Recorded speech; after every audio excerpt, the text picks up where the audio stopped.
MDH ಚನ masala. ಈಗ ಕಡಲೆ ಇರಲಿ, ಹಲಸಂಡೆ ಬೀಜ, ಕಪ್ಪು ಕಡಲೆ ಅಥವಾ ಬಿಳಿ ಕಡಲೆ, ಎಲ್ಲವೂ ಸ್ವಾದಿಷ್ಟವಾಗುತ್ತೆ. MDH. ಕೋಗಿಲು ನಿರಾಶ್ರಿತರಿಗೆ ಮಿಂಚಿನ ವೇಗದ ಪರಿಹಾರ. ಸಮರೋಪಾದಿಯಲ್ಲಿ ಕೋಗಿಲು ಲೇಔಟ್ನಲ್ಲಿ ಸರ್ವೆ ಕಾರ್ಯ ನಡೆದಿದೆ. GBA ಜಿಲ್ಲಾಡಳಿತದಿಂದ ನಿರಾಶ್ರಿತರ ದಾಖಲೆಗಳನ್ನು ಸಂಗ್ರಹಿಸಲಾಗ್ತಾ ಇದೆ. ಒಂದು ರೀತಿ ಮಿಂಚಿನ ವೇಗದಲ್ಲಿ ಇವರಿಗೆ ಪರಿಹಾರ ಕೊಡೋ ನಿಟ್ಟಿನಲ್ಲಿ ಈಗ ಸರ್ಕಾರ ಆಕ್ಟ್ ಮಾಡ್ತಾ ಇದೆ. ಕಳೆದ 10 ದಿನಗಳಿಂದ ಇಲ್ಲದೆ ಇರುವಂತಹ ವೇಗ ಈಗ ಸರ್ಕಾರ ತೋರಿಸ್ತಾ ಇದೆ. ತುಂಬಾ ತರಾತುರಿಯಲ್ಲಿ GBA ಮತ್ತು ಜಿಲ್ಲಾಡಳಿತ ನಿರಾಶ್ರಿತರ ದಾಖಲೆಗಳನ್ನು ಸಂಗ್ರಹಿಸ್ತಾ ಇದೆ. ದಾಖಲಾತಿ ಸಂಗ್ರಹವನ್ನು ಮಾಡೋದಕ್ಕೆ GBA ಮತ್ತು ಜಿಲ್ಲಾಡಳಿತ ಈಗ ಮುಂದಾಗಿದೆ. ಮನೆ ನೀಡೋದಕ್ಕೆ ನಿರಾಶ್ರಿತರಿಂದ ದಾಖಲಾತಿಯನ್ನ ಸಂಗ್ರಹ ಮಾಡಲಾಗ್ತಾ ಇದೆ. ರಾಜೀವ್ ಗಾಂಧಿ ವಸತಿ ಅಧಿಕಾರಿಗಳು ಕೂಡ ನಿನ್ನೆ ಹೋಗಿ ಸರ್ವೆ ಕಾರ್ಯ ಮುಗಿಸಿದ್ರು. ಕೋಗಿಲು ನಿರಾಶ್ರಿತರಿಗೆ ಪರಿಹಾರ ಕೊಡೋ ನಿಟ್ಟಿನಲ್ಲಿ ಇಡೀ ಸರ್ಕಾರವೇ ಈಗ ಆಕ್ಟಿವ್ ಆಗಿದೆ. ಇದು ಹಲವಾರು ಪ್ರಶ್ನೆಗಳಿಗೆ ಎಡೆ ಮಾಡಿಕೊಡ್ತಾ ಇದೆ. ಇದೇ ರೀತಿಯಾಗಿ ಪರಿಹಾರವನ್ನು ನೀವು ಬೇರೆಯವ್ರಿಗೂ ಕೂಡ ಮಾಡ್ತೀರಾ?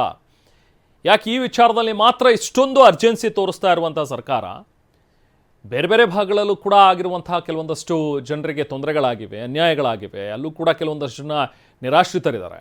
ಅವ್ರುಗಳಿಗೆ ನೀವು ಯಾಕೆ ಪರಿಹಾರವನ್ನು ಇದುವರೆಗೂ ಕೂಡ ಕೊಟ್ಟಿಲ್ಲ? ಫಾರ್ ಎಕ್ಸಾಂಪಲ್ ಬೆಸ್ಟ್ ಅಂತ ಹೇಳಿದ್ರೆ ಮಡಿಕೇರಿಯಲ್ಲಿ 2019 ಆಗಿರುವಂತಹ ಫ್ಲಡ್ ಬಂದು ಅನಾಹುತಗಳು, ಅದಾದ ನಂತರ ಇದುವರೆಗೂ ಕೂಡ ಅವರಿಗೆ ಪರಿಹಾರ ಕಾರ್ಯವನ್ನು ಕೈಗೊಂಡಿಲ್ಲ. ಆದರೆ ಇಲ್ಲಿ ಮಾತ್ರ ತುಂಬ ತ್ವರಿತಗತಿಯಲ್ಲಿ ಮಾಡ್ತಾ ಇದೆ ಸರ್ಕಾರ ಅನ್ನುವಂಥದ್ರ ಬಗ್ಗೆ ಅಪಸ್ವರಗಳು ಕೇಳಿ ಬರ್ತಾ ಇವೆ. ಇನ್ನು ಇದೇ ವಿಚಾರವಾಗಿ BJP ಕೂಡ ಕೇರಳಿ ಕೆಂಡವಾಗಿದೆ. ಕೇರಳದ ಅಕ್ರಮ ವಲಸಿಗರಿಗೆ ಮನೆ ಕೊಡೋದೇ ಅಕ್ರಮ ಫಸ್ಟ್ ಆಫ್ ಆಲ್ ಇಲ್ಲಿ ರಾಜ್ಯದಲ್ಲಿ ಅಂಥೇಳಿ ಬೆಳಗಾವಿಯಲ್ಲಿ BJP ರಾಜ್ಯಾಧ್ಯಕ್ಷ ವಿಜಯೇಂದ್ರ ಮಾತಾಡಿದ್ದಾರೆ. ರಾಜ್ಯದ ಹಿತಾಸಕ್ತಿಗೆ ಪೂರಕವಾಗಿ CM ನಿರ್ಧಾರ ಮಾಡಬೇಕು. ಅದು ಬಿಟ್ಟು ಯಾರ್ದೋ ಮಾತು ಕೇಳಿಕೊಂಡು ಮನಸೋ ಇಚ್ಛೆ ತೀರ್ಮಾನವನ್ನು ಮಾಡುವಂಥದ್ದು ಸರಿಯಲ್ಲ. ನಿಯಮಗಳೆಲ್ಲವನ್ನು ಕೂಡ ಗಾಳಿಗೆ ತೂರಿ ಇಲ್ಲಿ ಬಂದಿರುವಂಥ ವಲಸಿಗರಿಗೆ ಮನೆ ಕೊಡ್ತಾ ಇದ್ದಾರೆ. ಇವರೆಲ್ಲರೂ ಕೂಡ ಕೇರಳದಿಂದ ಬಂದಿರುವಂಥ ಅಕ್ರಮ ವಲಸಿಗರು, ಇವ್ರಿಗೆ ಯಾಕೆ ಕೊಡಬೇಕು ಅನ್ನುವಂಥದ್ದು ಪ್ರಶ್ನೆ. ಯಾವ ಕನ್ನಡಿಗರಿಗೆ ಬಡವರಿಗೆ ನೀಡಬೇಕಾಗಿರ್ತಕ್ಕಂಥ ಮನೆಗಳನ್ನು ಜನವರಿ 1ನೇ ತಾರೀಕು ಅವ್ರಿಗೆ ಕೊಡ್ತೇವೆ ಅಂತ ತೀರ್ಮಾನ ಯಾವುದ್ರ ಮೇಲೆ ಆಧಾರದ ಮೇಲೆ ತೆಗೆದುಕೊಳ್ತೀರಿ? ಕಾನೂನಲ್ಲಿ ಅವಕಾಶ ಇದೆ ಇದಕ್ಕೆ. ಯಾವುದೇ ಮನೆಗಳನ್ನು ಬಡವರಿಗೆ ಕೊಡಬೇಕು ಅಂತ ಹೇಳಿದ್ರೆ ಅದರದ್ದೇ ಆದಂಥ ನಿಯಮಗಳಿದ್ದಾವೆ. ಸಭೆ ಕರೆದು ಚರ್ಚೆ ಮಾಡಬೇಕಾಗ್ತದೆ, ಅಲ್ಲಿಯ ಶಾಸಕರ ಜೊತೆ ಚರ್ಚೆ ಮಾಡಬೇಕಾಗ್ತದೆ. ಯಾವುದೇ ನಿಯಮಗಳನ್ನು ಪಾಲನೆ ಮಾಡ್ದೇನೆ ಎಲ್ಲವನ್ನೂ ಕೂಡ ಗಾಳಿಗೆ ತೂರಿ ಅಕ್ರಮ ವಲಸಿಗರಿಗೆ, ಕೇರಳ ಮೂಲದ ಅಕ್ರಮ ವಲಸಿಗರಿಗೆ ಅಕ್ರಮವಾಗಿ ಮನೆಗಳನ್ನು ಕೊಡ್ತೇವೆ ಅಂತೇಳಿ ರಾಜ್ಯದ ಮುಖ್ಯಮಂತ್ರಿಗಳೇನು ಹೇಳಿದ್ದಾರೆ, ಘೋಷಣೆ ಮಾಡಿದ್ದಾರೆ. ಇದು ಖಂಡಿತ ಕಾನೂನಿನ ವಿರುದ್ಧವಾಗಿರುವಂಥದ್ದು.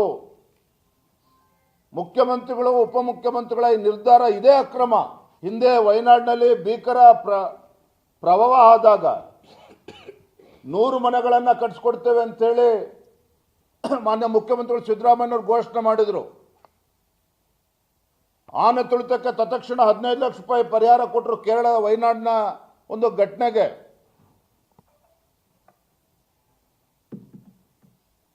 ನೀವು ಕೇರಳದಲ್ಲಿ 100 ಮನೆಗಳನ್ನು ಕಟ್ಟಿಸ್ಕೊಡಿ, ವಯನಾಡಿನಲ್ಲಿ ಆನೆ ತುಳಿತಕ್ಕೆ ಹಣ ಕೊಡಿ, ಅದು ಒಂದು ಭಾಗ ಆಯಿತು. ನಮ್ಮ ರಾಜ್ಯದ ಬಡವರೇನು ಅನ್ಯಾಯ ಮಾಡಿದ್ದಾರೆ? ರಾಜ್ಯದಲ್ಲಿ ಇತ್ತೀಚೆಗೆ ಅತಿವೃಷ್ಟಿಯ ಪರಿಣಾಮವಾಗಿ ರೈತರು ಕಂಗಾಲಾಗಿದ್ದರು. ರಾಜ್ಯದ ಮುಖ್ಯಮಂತ್ರಿಗಳಿಂದ ಪರಿಹಾರವನ್ನು ನಿರೀಕ್ಷೆ ಮಾಡ್ತಾ ಇದ್ರು. ರೈತ ಬೆಳೆದಂಥ ಬೆಳೆ ಕೈಗೆ ಸಿಗದೆ ಇರತಕ್ಕಂಥ ಸಂದಿಗ್ಧ ಪರಿಸ್ಥಿತಿಯಲ್ಲಿ ರೈತರಿದ್ದಾಗ ರೈತರ ಸಂಕಷ್ಟಕ್ಕೆ ಸ್ಪಂದನೆ ಮಾಡಬೇಕಾಗಿರ್ತಕ್ಕಂಥ ಮುಖ್ಯಮಂತ್ರಿಗಳು ಕೇಂದ್ರ ಸರ್ಕಾರದ ಕಡೆ ಬಟ್ಟು ಮಾಡಿ ಕೂತಿದ್ರಲ್ಲ. ರಾಜ್ಯದಲ್ಲಿರುವಂತಹ ಕಬ್ಬು ಬೆಳೆಗಾರರು ಸಂಕಷ್ಟದಲ್ಲಿರುವಾಗ ಕೇಂದ್ರ ಸರ್ಕಾರ ನಿರ್ಧಾರ ಮಾಡಬೇಕು ಅಂತೇಳಿ ಬೆಂಗಳೂರಿನಲ್ಲಿ ಕೂತ್ಕೊಂಡು ನಿರ್ಣಯ ಮಾಡಿ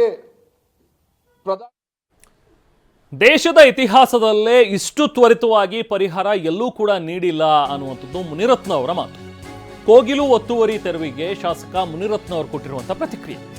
ಶಾಸಕ ಮುನಿರತ್ನ ಮಾತಾಡಿದರೆ, ಎಷ್ಟೋ ಕೊಳಚೆ ಪ್ರದೇಶವನ್ನ GBA ತೆರವು ಮಾಡ್ತಾರೆ. 200 ಮನೆಗೆ ವೇಣುಗೋಪಾಲ್, ರಾಹುಲ್ ಎಲ್ಲರೂ ಮಾತಾಡ್ತಾರೆ. ಫಕೀರ್ ಲೇಔಟ್ಗಾಗಿ ಕೇರಳ ಸರ್ಕಾರ ಪ್ರತಿಕ್ರಿಯೆ ಕೊಡುತ್ತೆ. ಕುಕ್ಕರ್ ಬಾಂಬರ್ಗಳನ್ನ ಬ್ರದರ್ ಅಂಡ್ ಸಿಸ್ಟರ್ ಅಂತ ಕರೀತಾರೆ. ಮಾತ್ರ ಕೊಡಗಿನ ಸಂತ್ರಸ್ತರಿಗೆ ಪರಿಹಾರದಲ್ಲಿ ತಾರತಮ್ಯ ಆಗ್ತಾ ಇದೆ ಅನ್ನೋದು ಮುನಿರತ್ನ ಅವರ ಮಾತು.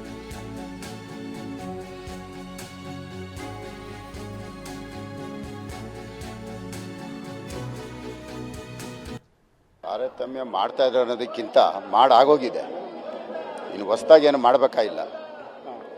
ಯಾಕೆ ಮಾತು ಹೇಳ್ತೀನಿ ಅಂದರೆ, ಕುಕ್ಕರ್ ಬಾಂಬರ್ನ ಬ್ರದರ್ ಆ್ಯಂಡ್ ಸಿಸ್ಟರ್ ಅಂತಾರೆ. ಜೊತೆಯಲ್ಲಿ ಎಷ್ಟೋ ಇವತ್ತು ಕೊಳಚೆ ಪ್ರದೇಶಗಳನ್ನ ರಾತ್ರಿ ಬಿ ಡಿ ಎನ್ನೋರು ಇರ್ಬೋದು ಡೆಮಾಲಿಷ್ ಮಾಡ್ತಾನೆ ಇರ್ತಾರೆ, ತೆರವುಗೊಳಿಸ್ತಾನೆ ಇರ್ತಾರೆ, ಅವರೆಲ್ಲ ಬೀದಿ ಪಾಲು ಆಗ್ತಾನೆ ಇರ್ತಾರೆ. ಅವರು ಕೂಡಲೇ ಸ್ಪಂದಿಸಿ ಇವತ್ತವರೆಗೂ ಯಾರಿಗೂ ಇಷ್ಟು ಶೀಘ್ರವಾಗಿ ಪರಿಹಾರ ಕೊಟ್ಟಿರೋಂಥದ್ದು ಸ್ವಾತಂತ್ರ್ಯ ಬಂದಾಗಲಿಂದ ಇವತ್ತವರೆಗೂ ಎಲ್ಲೂ ಯಾವತ್ತೂ ಆಗಿಲ್ಲ. ಇದಾಗಿರೋಂಥದ್ದು ಒಂದು 200 ಮನೆಗಳು, 300-400 ಮನೆ ಧ್ವಂಸ ಆಗಿದೆ. ಅವತ್ತು ಕೇಳೋರಿಲ್ಲ. ಆದರೆ ಇವತ್ತು ಫಕೀರ್ ಲೇಔಟು ಆ ಒಂದು ಹೆಸರಿಗೋಸ್ಕರ ಕೇರಳದ ಮುಖ್ಯಮಂತ್ರಿ ಇವತ್ತಿಲ್ಲಿ ಮಾತಾಡೋಂಗಾಗಿದೆ. ಜೊತೆಯಲ್ಲಿ ಅವ್ರು ಹೇಳಿದ್ರು ಅಂತ ಅಂದು ಕೂಡಲೇ ಇದಕ್ಕೆ ವೇಣುಗೋಪಾಲ್ ರಿಯಾಕ್ಟ್ ಮಾಡ್ತಾರೆ, ರಾಹುಲ್ ಗಾಂಧಿನೂ ರಿಯಾಕ್ಟ್ ಮಾಡ್ತಾರೆ, ಸೋನಿಯಾ ಗಾಂಧಿನೂ ರಿಯಾಕ್ಟ್ ಮಾಡ್ತಾರೆ. ಅವ್ರಿಗೆ ಪರಿಹಾರ ಕೊಡಿ, ಅವ್ರಿಗೆ ಕೂಡಲೇ ವಸತಿ ಕೊಡಿ ಅಂತ. 500 ಮನೆ 600 ಮನೆ ಒಡೆದಾಗ ಅಲ್ಲಿದ್ದಂಥ ಬಡವರು, ಕನ್ನಡಿಗರು, ನಮ್ಮ ರಾಜ್ಯದವರು, ಅವ್ರಿಗೆ ಸೂರು ಕೊಡೋಕ್ಕಾಗಲಿಲ್ಲ. ಇವ್ರಿಗೆ ಇವತ್ತು ಕೇರಳದಿಂದ ಬಂದು ಇಲ್ಲಿ ಇದ್ದಂಥವ್ರಿಗೆ ಅವರು ಕೇರಳ ಕಾಂಟ್ಯಾಕ್ಟ್ ಇರೋವಂಥವ್ರು, ಆ ಒಂದು ಸಂಬಂಧದ ಮೇಲೆ ಇವತ್ತು ಅವರು ಕೂಡಲೇ ವಸತಿ ಕೊಡ್ತಾ ಇದ್ದಾರೆ. ಅದು ಏನು ಸಬ್ಸಿಡಿ ಒಂದು ಕಡೆ, ಬ್ಯಾಂಕ್ ಲೋನ್ ಒಂದು ಕಡೆ, ಅವ್ರು ಕಟ್ಟೋದು ಬರೀ 1,50,000 ಕಟ್ಟಿ ಅಂತಾರೆ. ಈ ಥರ ಎಲ್ಲ ಕಡೆ ಮಾಡ್ಕೊಂಡು ಹೋಗ್ತಾ ಇದ್ದಾರೆ. ಈ ಬೆಂಗಳೂರು ನಗರ ಏನಾಗತ್ತೆ ಅನ್ನೋದು ಮುಂದಿನ ದಿನಗಳಲ್ಲಿ ಊಹೆ ಮಾಡೋಕ್ಕೂ ಆಗಲ್ಲ ಅಂತ ಸೊ ಇದೇ ವಿಚಾರವಾಗಿ ಈಗ ಗೃಹ ಸಚಿವರು ಕೂಡ ರಿಯಾಕ್ಟ್ ಮಾಡಿದ್ದಾರೆ. ಕೋಗಿಲು ಲೇಔಟ್ನಲ್ಲಿ ಮನೆಗಳ ತೆರವು ವಿಚಾರಕ್ಕೆ ಸಂಬಂಧಪಟ್ಟಂತೆ ಬೆಂಗಳೂರಿನಲ್ಲಿ ಪ್ರತಿಕ್ರಿಯೆ ಕೊಟ್ಟಿರುವಂತಹ ಗೃಹ ಸಚಿವ ಪರಮೇಶ್ವರ್,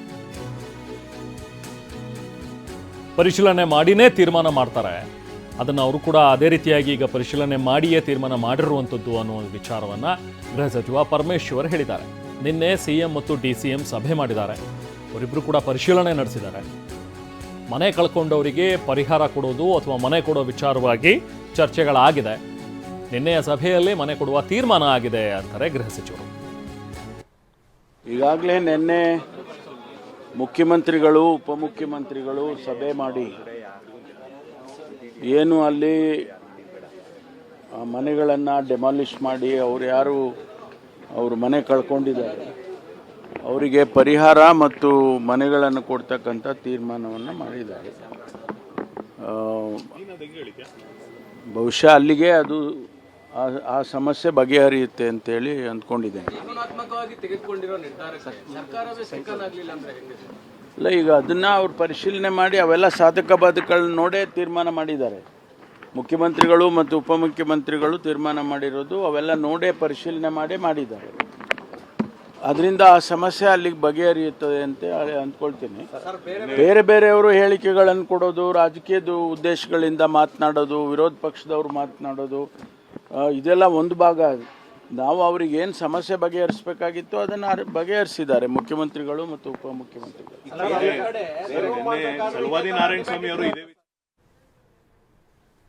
ವಾಹ್, ಯಾಕೆ ಈಗ ಬಂತ ಸ್ವಾದ? ಖಂಡಿತ ಈಗ ಬಂತು ಅಸಲಿ ಸ್ವಾದ. MDH chunky chaat masala life ಅಲ್ಲಿ ಅಸಲಿ ಸ್ವಾದ ತರುತ್ತೆ. ಅಸಲಿ ಮಸಾಲ, ಎಸ್ ಎಸ್ MDH